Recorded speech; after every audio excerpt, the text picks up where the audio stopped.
No, the shopping cart trick does not work with Synchrony Bank. I have only seen it, seen people be able to get it work with Community Bank, which they're two different banks. Synchrony Bank is most likely going to pull your TransUnion.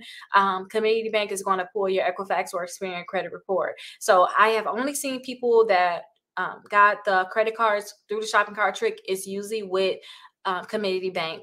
So if you guys are trying to get these credit cards, look on the credit cards with Community Bank. Like I have a full list of all the credit cards that it could possibly work for. So if you guys are able to get it to work with like Victoria's Secrets, Express, like the easiest ones, then I want you guys to get that list and then go down that list to see if you guys are able, if you're able to get it to work, and then try to get it to work on multiple devices. Try it on your phone, try on your laptop, try on your desktop, try to get it to work on multiple devices. Now everybody is different, but if you guys are able to get just the basic pop-up, then you guys should be able to get it to work with multiple credit cards. But definitely try them. But I know for sure Synchrony Bank, you're not going to get it to work with them.